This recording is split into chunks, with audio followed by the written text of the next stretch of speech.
Hey ladies, Judith Dials here. So we look for our husbands to be our protector, our covering, our leader.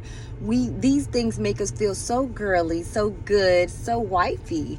And so we look for them to do that. But you have to be aware that the things that you're asking your husband to do, you don't want to be the one blocking those things from happening. So for example, when your husband says to you, listen, I don't want you to wear that. That's not a good look. You don't want you. I don't think it represents you well. It might have people, other guys or even women thinking of you a certain way. Or don't post that on social media. It's not good. We forget that guys know guys, men know men, and so he knows the thoughts of other men. But you in your womanly mind are saying to yourself, "Oh well, that ain't nothing. It's just nothing," and so you begin to call him insecure.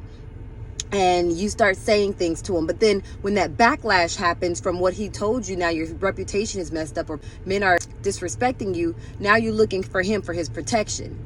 And so when you ask for covering, but your husband says something like, them friends ain't good for you. I want you to have friends with better character, or don't go there. I don't think it's safe. You begin to think that he's being overprotective or controlling or even judging. And so now you don't want to listen to his covering. But then when the thing that he said, place that he said was unsafe, or the friends that he said weren't good for you, and those things begin to turn on you, now you're looking to him for like safety. Like, it's now where's the covering? And then you say you want leadership from your husband. But when he says, let's move this way, or this is probably not the right timing for this, I've got a plan for this family, but let's move this way. But every move he makes and every bump he hits, you begin to have something negative to say about everything, as if you don't have bumps yourself when you do your own leading of your own life. You don't give him grace like you would give yourself. And so all the stuff that he's trying to do to be the leader of the home is now is being blocked by your constant negative words.